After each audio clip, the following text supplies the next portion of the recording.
Franchise Quarterback, le podcast des fans de foot US. Bonjour à tous, bienvenue pour un nouvel épisode de Franchise QB consacré aux besoins des franchises durant l'intersaison 2025. On va parler draft, on va parler free agency, avec une équipe qui maîtrise la draft d'habitude comme personne.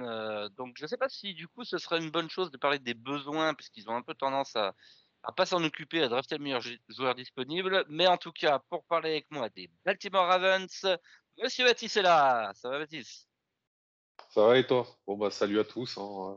Content d'être là aujourd'hui.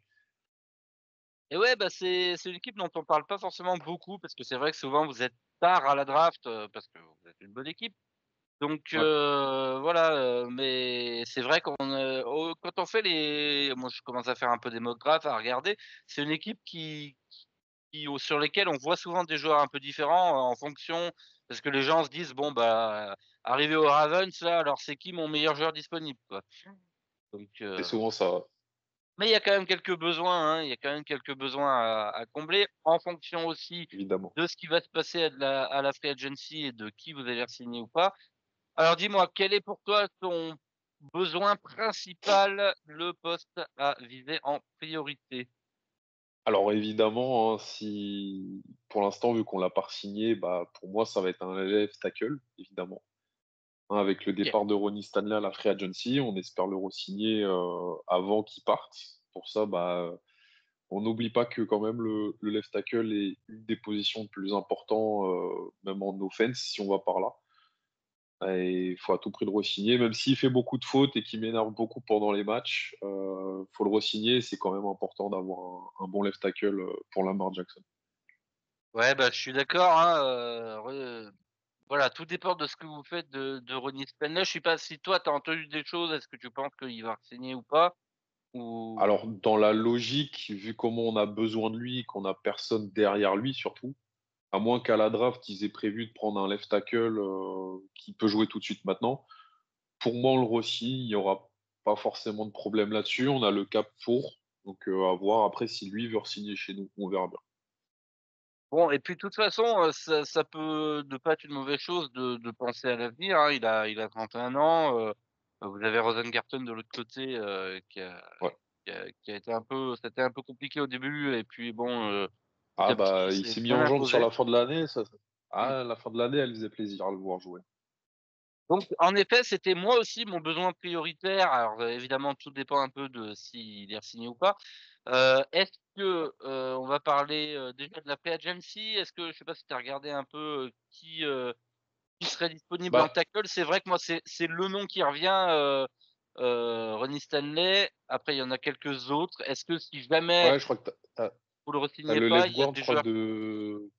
t'as le left guard, je crois des Vikings aussi qui parlent à la free agency, il me semble. Alors il y a Euh, le left tackle, Cam Robinson qu'ils avaient fait venir des Jaguars, qui est free agent. ouais, c'est ça. Donc à Ouais, la limite, si jamais on n'arrive pas à avoir Ronnie Stanley, essayer d'aller jusque au moins essayer d'avoir Cam Robinson. Au ah moins peut-être un peu voir. plus cher, ouais. Mmh. Ouais, ça sera peut-être un peu plus cher, mais faudra regarder. Ronnie Stanley, on l'a drafté, il a fait toute sa carrière chez nous. Je pense pas qu'il re-signe pas chez nous, mais effectivement, penser à l'avenir et peut-être essayer à la draft de choper peut-être un futur left tackle, ou est-ce que Rosette Garten, on est chaud pour le passer à gauche? On sait que c'est pas du tout le même poste entre à droite et à gauche. On Ouais. verra ce que ça donne. Peut-être qu'ils lui donneront peut-être le côté gauche pendant comment on appelle ça, pendant la pré-saison. Et ou sinon, on a aussi un tackle qui est maintenant passé guard. On a aussi Falele de base qui est tackle. À voir ce que ça peut donner, une doublette pour passer soit Falele ou Rosengarten à gauche ou à droite, c'est un des deux. Voir ce que ça peut donner si Ronnie Stanley part. Est-ce que ça marche ou est-ce que faudra effectivement nous prendre un renfort à la draft ou en free agency. Alors si on part du principe, par exemple, qu'il ne re-signe pas et que du coup, c'est le ce que vous adresseriez avec votre premier choix, qui est le choix 27 à la draft. Je sais pas si tu as su commencer un peu à suivre, si tu as regardé déjà le foot universitaire et si tu Ouais, commences si, un peu à si. regarder ce qui se dit. Il y a des tackles qui pourraient glisser là en fin de premier tour. Est-ce que toi, il y a des joueurs que tu ciblerais à ce poste-là? Alors, la plupart, dans beaucoup de mock drafts de ce que je vois en ce moment, prennent le tackle d'Oregon, Connerly. Ouais. Ce serait aussi un bon choix. En choix 27, c'est pas non plus un reach. À voir ce que ça peut donner, mais on sait que Greg Zabel aussi peut jouer tackle gauche. Ouais. Après, il est un peu hybride, Plutôt, il est comme chez nous avec. plutôt listé comme intérieur pour l'instant, mais après on sait C'est que ça. voilà, c'est. On sait qu'il peut bouger beaucoup. Il fait un peu comme Beccari, qui lui aussi par cette année en free agency, qui peut faire tackle, guard. Bon, au centre, on a ce qu'il faut, il n'y a pas besoin. Mais effectivement, je pense que Connerly, à voir s'il glisse jusque-là, peut-être Josh Simmons à la limite. Mais effectivement, ce seraient les deux choix qu'on pourrait avoir. Si Josh Simmons glisse, bah, meilleur joueur disponible, donc on le prendra. Et sinon, Connerly, ce serait aussi un bon choix. Mais comme après, on l'a dit au début de live, hein, mais, ça dépendra du meilleur joueur disponible à ce moment-là. C'est sûr que pour X ou Y raison, ça se trouve, je sais pas, Macmillan va glisser jusqu'en 27, on n'en sait rien, ça peut arriver. Bah, effectivement, on prendra Macmillan. Hmm. C'est Connerly, il attendra plus tard. 27, j'y crois pas trop, mais ok. Ouais, non, c'est sûr. Mais c'est pour donner un peu le truc, c'est que si jamais il y a un gros joueur qui va Ouais, descendre jusqu'en bien 27, sûr. on prendra lui plutôt que de prendre un Il y a, tackle. il y a toujours des Effectivement. trucs, hein. Rappelle-toi la classe de cornerback l'année dernière avec les Eagles qui ont chopé en 22, je crois que c'était 24, quelque chose comme ça. Ouais. Donc c'était voilà, c'était assez inespéré. Moi, j'ai deux noms que j'aime bien. Alors, il y a un nom que j'aime pas trop, mais qui pourrait être logique dans disons dans une logique de on te met derrière pour apprendre. C'est Cameron Williams, le tackle de Texas, qui s'est un peu fait bouffer pendant les playoffs universitaires. Je pense Ouais. que sa cote va tomber un petit peu.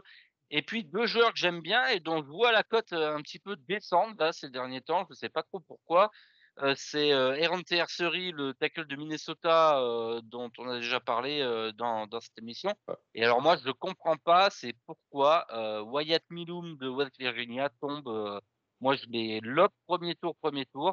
Et là, dans les mocks, Ah, il commence à tomber deux, troisième. Peut-être qu'on le voit plus comme un intérieur. bah, Miloum, il descend surtout par rapport à sa prestation au Senior Bowl. On a Ouais. vu que sur les 1v1 qu'il a fait, il s'est fait pas mal bouffer sur même des joueurs qui sont censés partir au quatrième. Effectivement, ça l'a pas aidé. Après, ça reste le Senior Bowl, hein. Il y en a qui sont, on va dire, un peu nonchalants, qui vont un peu, ouais, bon, ça va, c'est pas grave. Et puis, il y en Ça a reste qui un vont vraiment match. avec le couteau. Voilà, C'est ça, il y en peut, a qui peut vont très vraiment avec bien le couteau entre réussir. les dents pour faire monter leur stock draft. Et Milouk, j'ai l'impression qu'il y allait en détente et puis il s'est fait bouffer sur la plupart de ses 1v1, ça s'est vu.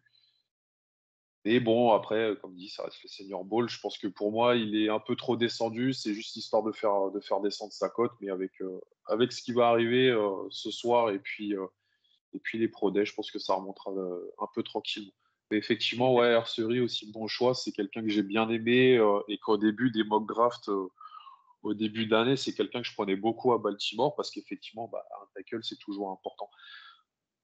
Et à voir ce qu'on nous proposera à ce moment-là. Parce que ça se trouve, il y aura pas mal de reach et Connerly et Hercery partiront, ça se trouve, au premier tour avant nous et c'est totalement probable. Ok. Eh ben, écoute, on suivra ça, mais en tout cas, voilà, quelques pistes au poste Ouais. de left tackle. Qu'est-ce que tu aurais en deuxième poste à besoin? Pour moi, ce sera un secondary. Essayer D'accord. d'avoir Ok. essayer d'avoir un cornerback histoire de. Bah, on a Brendan Stephens qui va partir. On a bon après, on a Marcus Williams qui part, mais il est plus important chez nous. On l'a signé à trop cher même pour ce qu'il a apporté chez nous, pour qu'il soit troisième couteau maintenant cette année. Mais effectivement, avoir un troisième cornerback, un 2-3, bah, déjà pour potentiellement préparer l'après-Humphrey. Nate Wiggins, on sait que cette année, sa saison rookie s'est très bien passée. Brandon Stephens va partir. Heureusement, je dirais pour certains, hein, il n'a pas fait une très bonne saison. Et la seule bonne saison qu'il a fait, bizarrement, c'est quand il y avait Mike McDonald chez nous. Il va partir, donc ouais, il nous faudrait peut-être un 2-3, un corner 2-3 pour le remplacer. Ok, c'est intéressant ça, ce que tu me dis, parce que en effet, moi, c'est pas quelque chose que j'avais noté. Alors à la free agency, on a déjà évoqué quelques noms les plus chers, mais du coup, est-ce que tu veux payer autant, si c'est un corner 2-3? Alors, Anton Davis, Javarius Non. Ward, DJ Reed, peut-être Byron Murphy, l'ancien d'Arizona qui était aux Vikings, cette saison, qui a fait une saison assez remarquée, notamment, sur les turnovers. Ouais, il sera peut-être un peu trop cher par contre à ce moment-là, hein. On n'a pas non plus, je crois qu'on doit avoir 15 à 20 millions de cap, un truc comme ça. Donc effectivement, avec le départ de Marcus Williams qui nous prenait 12 millions la saison, ça va nous aider. Euh, à voir après effectivement ce qu'on peut avoir. Mais après, par exemple, je prends l'exemple de Christian Fulton, qui est aussi free agent cette année, qui est chez les Chargers, si je dis pas de conneries, qui va pas coûter trop cher, qui va faire son rôle de corner 2-3. À voir ce que ça peut donner. Ça se trouve, on lui donnera peut-être, allez, 1 ou 2 ans, voir ce que ça donnera. Il sera pas trop cher. Et je pense que c'est un de nos deuxième need le plus important parce qu'on s'est fait ouvrir toute la saison au secondary. Ce serait quand même important d'avoir C'est un vrai petit qu'on parlait renfort comme aussi ça. éventuellement d'un safety à mettre de l'autre côté de Kyle Hamilton, mais c'est vrai que la passe a été un petit peu compliquée, puis ça s'est arrangé un petit peu au fur et à mesure que Nate Wiggins progressait aussi, dans la saison parce Euh, qu'il a pas mal été baladé, slot, machin, corner, ouais. voilà. En Mmh, fait, ça s'est arrangé bizarrement au moment où on a commencé à faire sortir du terrain Marcus Williams. Il OK. s'est beaucoup trop fait balader. C'est lui qui se faisait ouvrir sur la plupart des dips. On l'a remplacé avec Ardaeus Washington au bout d'un moment. Et puis là, c'est à ce moment-là, fin de saison, quand Baltimore, le secondary allait mieux, c'est à ce moment-là que Marcus Williams était sorti et qu'Ardarius Washington, justement, était rentré. Et ça faisait un taf un peu mieux. C'était un peu mieux complémentaire avec l'esprit d'équipe. Et puis, c'était nickel. OK, alors à la draft, votre deuxième choix, c'est le choix 59. Est-ce que toi, il y a des joueurs que tu ciblerais? Sinon, j'en ai quelques-uns à te donner, dans ce range-là. Euh, alors, que je te dise pas de conneries, voir à peu près qui tomberait à ce moment-là. Euh, J'en ai 2 que j'évalue personnellement deuxième tour et qui sont cochés deuxième Azairi tour. Thomas, peut-être, si on a Un de la peu, ouais. chance. Si Azaria on et a de Thomas la de chance, Florida State, sinon, ouais, qui a sa cote qui monte un petit peu là, donc je suis ouais, pas sûr qu'il soit encore c'est pour disponible, ça, ouais. mais là, en tout cas, ce que j'ai sous les yeux, Ou alors, Benjamin Morrison, qui est bien descendu aussi. je pense pas La qu'il cote tombe est, si bas quand est même. à voir. En tout Mais cas, ouais, de ce que effectivement, j'ai, sur le les 2 premiers tours, ça va. Il y a pas mal de bons cornerbacks, donc pourquoi le pas. consensus board pour Azaria et Thomas le met 58, donc voilà, pour l'instant, c'est à peu près le Ouais, range. moi, je l'ai 57, ouais, c'est pour ça. Ouais. C'est à peu près ça. Benjamin Morrison, j'y crois moyen. Trey Amos peut-être, mais voilà, Darian ça peut Porter? vite partir, hein. Et Darian Porter, ouais, également. Maxwell Ouais. Erston peut-être de Kentucky également.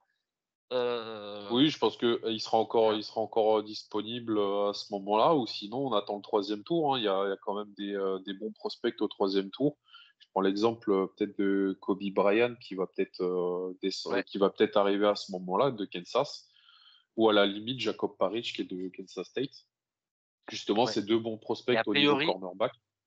et a Et au priori, troisième ce tour, sera un ça. pur slot, hein, Jacob Parrish, Ouais, mais pourquoi pas, hein? Disons que c'était ouais, bah en oui. raison de ses mensurations, Jacob Parrish est pas très, très grand, donc a priori, il devrait jouer slot pur.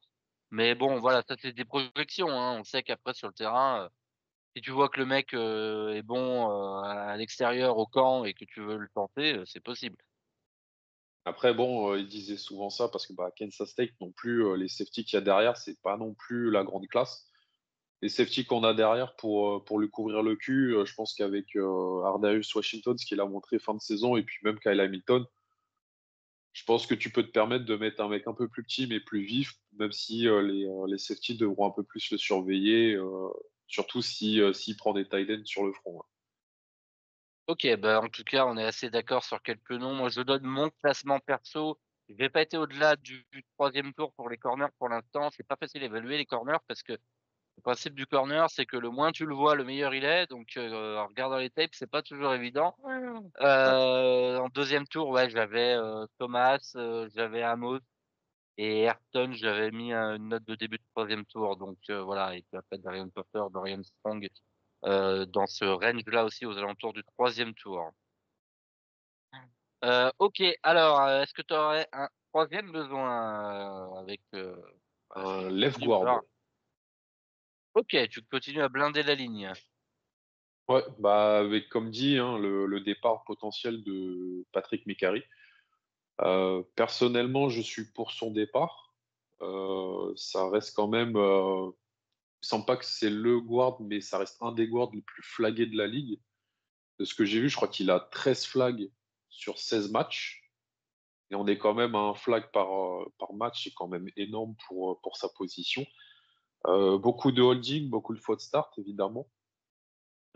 C'est des choses qui nous coûtent clairement des victoires de temps en temps. Et tu peux pas te permettre d'avoir Ronnie Stanley, qui est un des meilleurs tackles, certes, mais qui est quand même beaucoup flagué. Et puis aussi avoir Mekari, qui est beaucoup flagué. Tu peux pas te permettre d'avoir ces deux-là, qui enfin avoir presque deux flags par match sur leur connerie.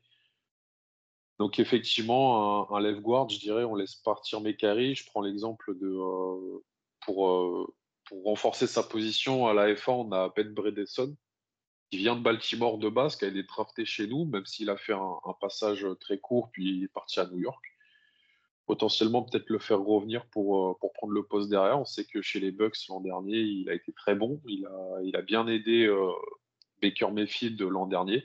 Donc pourquoi pas le faire revenir. Et en plus, il sera potentiellement moins cher que si on re-signait Mekari. Ouais, puis voilà, hein, dans une équipe qui court autant que vous, poste de garde, c'est important également. Alors c'est vrai que à l'intérieur de la ligne offensive, il y a quelques noms quand même en free agency. Ouais, tu as parlé de Bredson. Il y a Mekhi Becton des Eagles, mais je pense qu'il devrait le Trop re-signer cher. quand même. Trop Trop cher cher, surtout. ok. Et puis bah le gros nom quand même qu'on annonce, mais il faudra voir combien il demande également, c'est Trey Smith des Chiefs. Qui est sur son contrat rookie, donc là, il coûte rien enfin, il coûtait rien jusque-là, mais il risque de demander cher aussi, peut-être.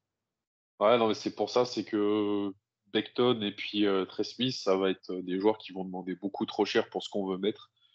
Faut quand même pas oublier qu'il faut quand même construire une équipe avec tous ces joueurs. Donc, si on peut choper un joueur moindre, si je veux dire, pour largement moins cher, je préfère prendre Ben Bredson pour compléter au moins la ligne offensive. Et puis, il a déjà joué chez nous, il sait comment jouer avec Lamar Jackson. Ça peut bien se passer.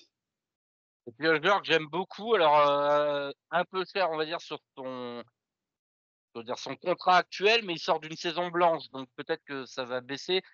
J'ai trouvé qu'il avait une vraie renaissance chez nous à Arizona, c'est Will Hernandez Ouais, qui ouais. avait fait vraiment des belles perfs et qui est pas pour rien dans l'explosion de James Conner. Bon, maintenant il sort d'une saison blanche. Est-ce que nous on va vouloir le re-signer? Je sais pas trop. Mais il a 29 ans. Bon, voilà. J'espère qu'on le re-signera, mais en tout cas, si on le re-signe pas, ça pourrait être une bonne pioche pour l'équipe qui le récupérera. Ouais. Bah, clairement, c'est que j'ai quand même un truc, c'est que certes, Ben Bredson, c'est un joueur fiable et on peut le signer pour longtemps. Mais il faut pas oublier que l'an dernier, on a quand même drafté, non, il y a 2 ans, on a drafté Andrew Vory, qui est quand même de USC, qui est quand même très bon. C'est dommage qu'il soit derrière Pat Mekari et puis que Harbour veut pas le laisser jouer. Donc pourquoi pas essayer Will Hernandez justement, voir ce que ça donne. Et puis au pire, si ça marche pas, on fait jouer Vory et on voit ce que lui donne. Au pire, on fait une doublure entre les deux et puis ils s'échangeront les snaps au bout d'un moment. Mais effectivement, c'est quelqu'un que j'avais aussi en tête, Will Hernandez. Je pense que sortir de saison blanche pour un guard, c'est quand même, il va quand même demander moins et surtout les équipes lui donneront moins de ce qu'il a prévu. Mais on verra ce que ça donne effectivement. Ok, alors à la draft, si on part sur le troisième tour, par exemple, alors il y a un nom qui revient beaucoup aux alentours de ce range-là, c'est Tate Ratledge, Ratledge, le ouais. garde de Georgia. C'est vrai qu'après, on a l'impression que sorti de ces noms-là, à moins que tu aies un Marcus Embo, un Jonas Avainia qui tombe, ça va faire peut-être un peu loin. C'est vrai qu'après, on est vraiment plus sur du projet que sur du starter immédiat, en tout cas, a priori. Ouais, c'est sûr, c'est pour ça, ouais, il nous faudrait soit un starter immédiat, soit effectivement un projet, mais on le fera tourner avec Vori et puis on voit ce que ça donne et puis on fera jouer le meilleur de toute façon. Et effectivement, si on doit jouer sur un projet, autant essayer de jouer à un projet comme Connor Colby, qui vient d'Iowa. On sait que la ligne offensive d'Iowa, ils en produisent des bons, hein, des mecs de ligne.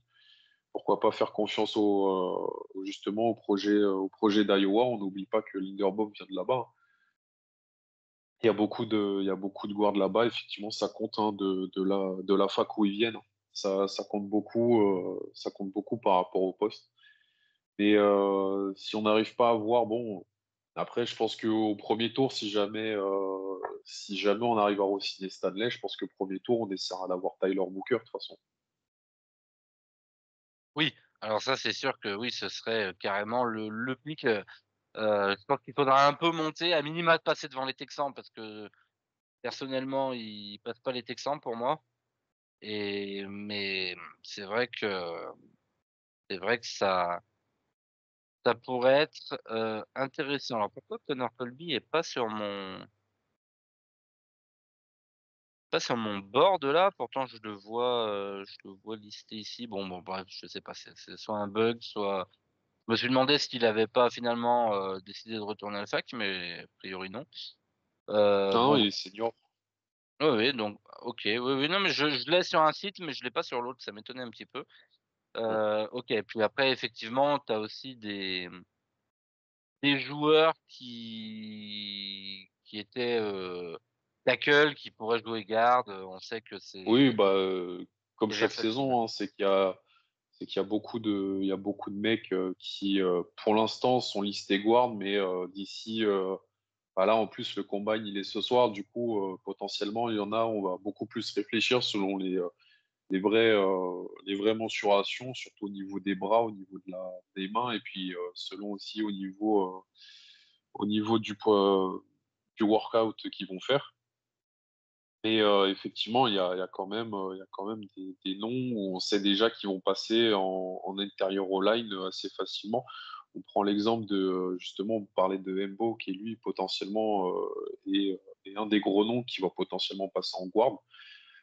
On l'a vu même au Senior Bowl prendre quelques reps en guard, donc on sait qu'il peut jouer là-dessus, et puis il se faisait déjà, je trouve, un peu moins manger en guard qu'en tackle. Et effectivement, on verra ce que ça donne d'ici 2-3 jours. Ouais.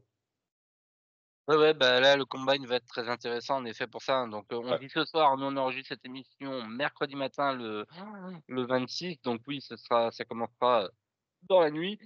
Et puis, bah, voilà, un peu pendant les jours à suivre, le combine, qui sera intéressant.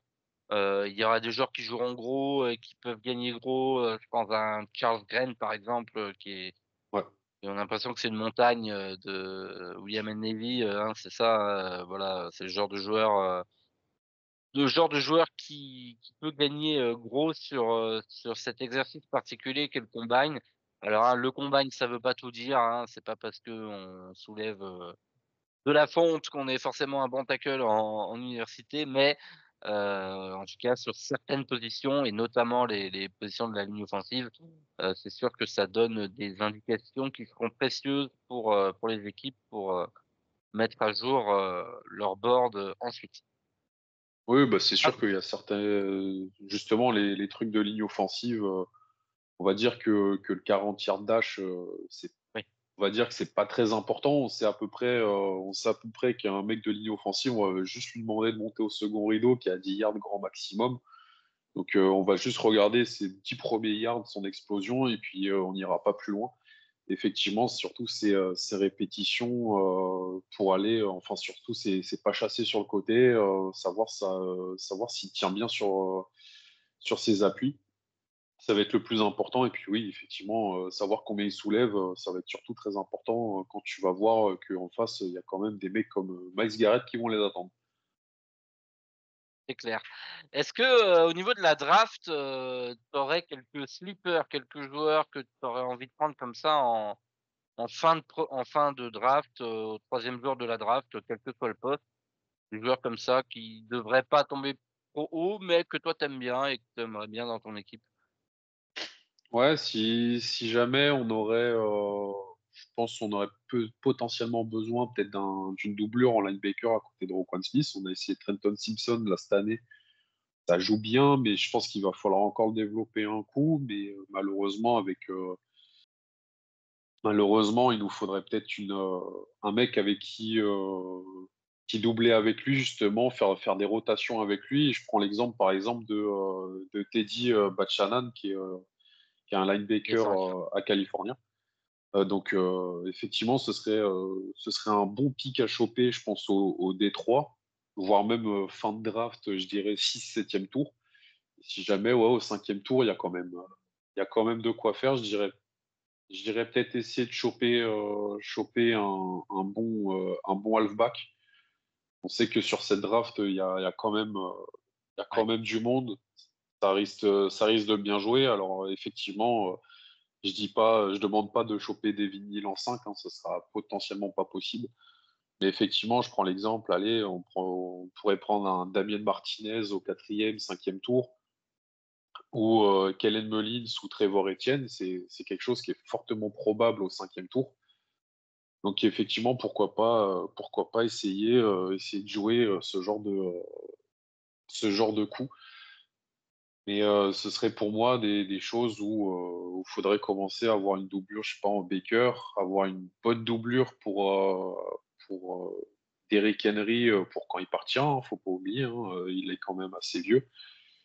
Pour l'instant, je dirais que les receveurs sont pas la priorité. On voit que Bateman a fait une assez bonne fin de saison, même si il catche plus les ballons avec son casque qu'avec ses mains.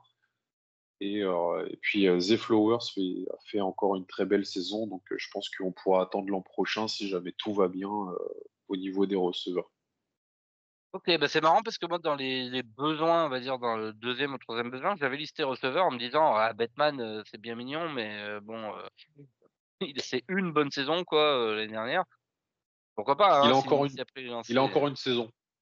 ouais. Je dirais, on finit son contrat, puis si jamais l'an prochain il fait une saison moyenne comme il nous a habitués à faire, on le laisse partir gentiment et puis ça dégage. Par contre, s'il fait une grosse saison comme là, ce qu'il a à peu près fait là, enfin une bonne saison comme ce qu'il a fait cette saison, on pourra le re-signer effectivement à moindre. Moi, ce qui m'énerve le plus, c'est que c'est quand même un premier tour, hein, donc c'est pas ce qu'on lui demandait au niveau de la production pour un premier tour, hein. Voilà la différence entre The Flowers et puis lui, hein. Mmh. Mais effectivement, je lui donne, allez, sa dernière saison de contrat, on voit ce qu'il donne, et puis si jamais il donne pas, bah, ça part, et puis on ira chercher un receveur au premier tour l'an prochain. Ouais, parce que c'est vrai qu'on a vu que vous aviez tenté, Deontay Johnson, ce genre de joueur, mais alors du coup, parce que c'est Ouais, quoi tes Devontae Walker 3 aussi cette année. ouais, d'accord, parce que donc toi du coup, tu aurais Bateman, tu aurais évidemment, Zay Flowers. Flower. Je pense qu'on pourrait faire jouer, allez, on l'a fait quand même pas mal jouer cette saison, et puis on voit ce que ça donne hein, avec Tylen Wallace.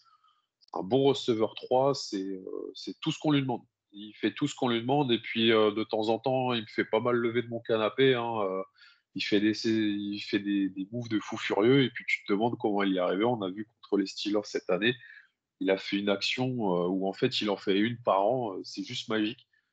Donc pourquoi pas le récompenser en le faisant jouer plutôt receveur 3 devant Nelson Agholor. Et puis comme dit, ouais, Beckman, on lui laisse sa dernière saison, puis on voit ce qu'il donne. Ouais, puis pourquoi pas, tu disais si vous avez beaucoup de choix de draft, ben, tu prends un mec au 3e jour et puis tu vois comment ça se passe C'est au ça, camp, on dans essaye, la rotation et puis on voilà, essaye. c'est pour ça qu'est fait le 3e jour et c'est vrai que tu parlais d'un linebacker et d'un running back. C'est traditionnellement le genre de position où tu peux trouver des futurs starters, Ouais, y compris au 3e jour parce que tu as des mecs qui vont tomber, parce que c'est pas, voilà, il est très, très rare de trouver un starter, edge ou un starter, c'est heu, compliqué, ouais. voilà, à certains Ouais, postes. En tackle, ça arrive que enfin, rarement, mais ouais, c'est vrai qu'il la y a ligne des offensive et défensive, c'est rare, ouais. il y a certaines positions où, on trouve plus facilement en effet des linebackers, des running backs qui vont, finalement devenir des starters, solides en NFL. On en parlait dans la dernière émission, hein, voilà des joueurs qui sont tombés au 4e tour, bah, à commencer par votre, Derrick Henry, qui avait chuté, à l'époque, Jonathan Taylor, un joueur qui a été drafté assez tard aussi, voilà donc c'est des on a vu Bucky Irving l'année dernière aux Buccaneers, Oui, oui. donc Et voilà, puis c'est même, des il y a positions très quelques polyvalentes. saisons, il y a quelques saisons, je crois que c'était la draft de Léo Chenal. On a vu des linebackers se faire drafter assez haut alors qu'ils avaient, je vais pas dire assez peu de chances d'être starters. Je prends l'exemple de Chad Muma, hein, que les Jaguars ont pris, qu'ils avaient pris Devin Lloyd au premier tour. Et c'est tout bête, hein, mais juste là, ça peut te faire descendre de potentiellement troisième, quatrième tour à des fois undrafted free agents. Cette année, ça va être sûrement le cas je pense que il n'y a pas trop de vieux linebackers, mais il y a quand même, comment il s'appelle, le linebacker de Auburn, qui est quand même à Sainté, je crois, qui a quand même 24 ans. Donc le jour de la draft, au moment du début de saison, il ira sur ses 25. Je peux comprendre que c'est quand même, même si bon, je suis fan d'Alabama et Auburn, voilà, on peut comprendre ce que ça donne. Je les aime pas forcément, j'ai pas l'impression que ils nous méritent en tant que rivaux. Mais effectivement, ça reste un bon linebacker qui joue bien, que tu peux avoir normalement au 4 5e tour. Cette saison, il n'a pas non plus fait une grosse saison par rapport aux autres, mais c'est l'âge. L'âge, il va descendre et puis il va finir free agent comme beaucoup. Donc potentiellement, essayer de le choper à la sortie de la draft. À la sortie de la draft, ouais. Ouais, ouais, on a vu, par exemple, si je prends la draft de l'année dernière, Tyrese Knight qui a été drafté au 4e tour, linebacker pour les Seahawks qui a été très, très bon. Et puis, on a vu JD Bertrand, qui a joué un petit peu du côté d'Atlanta. Et puis j'avais, bah, Tatum Betoun qui a fait un bon intérim Ouais. de Dre Greenlaw, du côté des Niners, il est drafté au 7e tour lui, quasiment, vraiment sur la fin de la draft, au point qu'on se demande s'ils vont peut-être même pas le starter l'année prochaine. Donc voilà, il y a des c'est des postes où il y a des choses à faire, c'est sûr, tard dans la draft. Il y a des petites pépites qui se cherchent, ouais. Et là, surtout cette année, hein, les grosses pépites à aller chercher, que ce soit du premier tour au 7, voire même en undrafted, ça va être surtout les running backs cette année. C'est chargé. C'est bien chargé. J'ai fait mon big board cette année. Normalement, je mets à peu près allez, une dizaine de joueurs. Là, je m'arrête à 10 joueurs en tant que running back. Je m'arrête au quatrième tour. Donc, faut que j'aille beaucoup plus loin. Je suis entre 15 et 20 pour cette draft qui vont potentiellement tomber. Donc, va falloir commencer. Enfin, oui, effectivement, je pense qu'au 6-7e tour, il y a moyen de choper une petite pépite. Ouais. OK, bah, ça marche. Écoute, merci d'avoir été avec moi Mathis, pour, parler Bah, des de rien, Ravens. écoute. Peut-être qu'on se reverra au cours de la saison, régulière pour faire un petit débrief sur les quarterbacks, à l'occasion.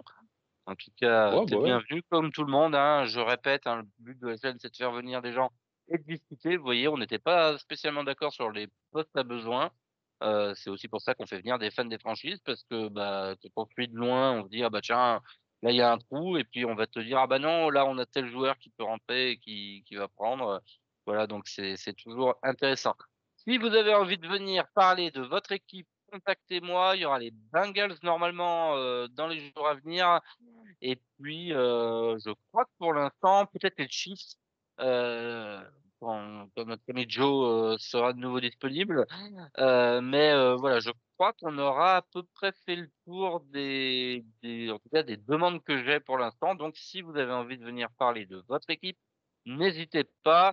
Contactez-moi sur les commentaires YouTube ou via X, je rappelle, @QBoussari avec un E à la fin. Merci à tous de nous avoir suivis et faites-nous vos retours sur les besoins des Ravens si vous êtes d'accord ou pas avec tout ce qu'on a évoqué. Merci à tous, merci Mathis et on se Bah, de retrouve rien, écoute. bientôt pour un nouvel épisode de Franchise QB. Ciao tout le monde. Salut.